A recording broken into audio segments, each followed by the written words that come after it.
I'm going to do a Hulu recommendation part, and then we'll do questions. Sorry I have so many segments this time. But I guess we are still kind of going our normal length. But I didn't get to have a YouTuber help me this time because this week was crazy and I kind of lost track of time. I didn't get to ask anyone. So that's on me, and I didn't want to ask anyone like Friday night. I thought that wasn't fair. So it wasn't anything personal or anything like that. I just didn't get to. One thing I will say about Hulu, I don't like the, on Roku at least, I don't like the how it's run or laid out. I think it's pretty horrible. I do think Hulu's alright. It's not a service I use a lot. My wife and I watched Normal People, which is pretty good. If you want to watch that on this, I recommend it. But let me get through the main movies. Solar Opposites is on there, and I do want to watch that. I was actually going to watch Luke Cage, which I haven't watched because of Drake's video, which is not on Hulu. But that's going to be my, while I make the time codes, viewing tonight. Anyway, here are cool things to watch on Hulu. Two of these are sort of obvious, the first two. One is Parasite. That is exclusively on Hulu. You should definitely see Parasite if you haven't. It's great.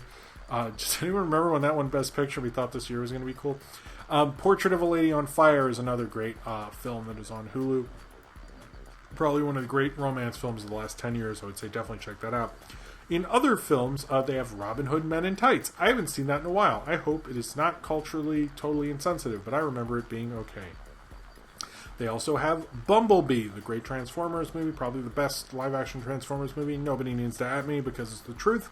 They have Risky Business, Tom Cruise's kind of breakout as a star. It's kind of a little more moody than people expect for a teen movie, and actually pretty cool.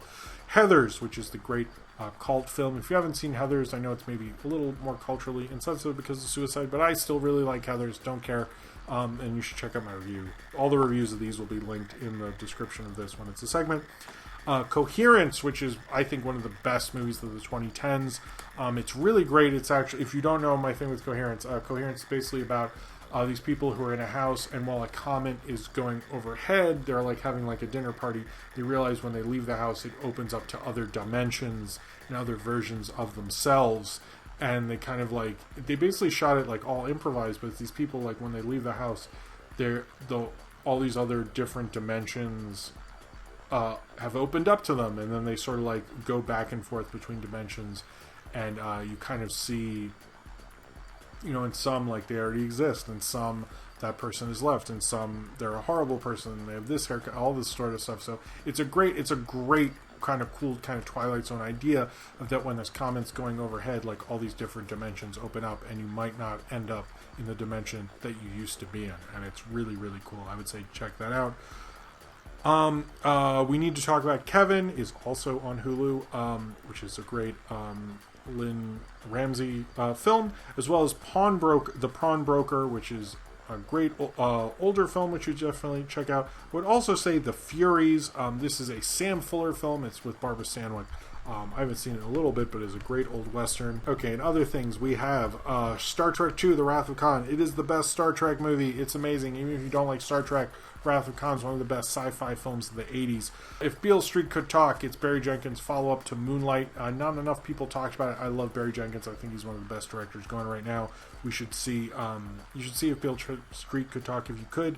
They also have, and this I kind of stumbled on, Jumanji, the animated series, which was a thing. If you ever wanted to see that, it's there, as well as Brickelberry. I don't need to say anything. It's just Brickelberry. And then Chicken Run, as well as The Road to El Dorado. So those are my recommendations for Hulu. If you need something to watch, it seems like they have a lot of good content. They're not that, as well as Normal People, the show I think is a good kind of like romance between college. It's like high school, college, and then out of college. No, it's high school and college. Anyway, it's a very good kind of romance film series. I would say check that out. All right, so that's it for the Hulu recommendations.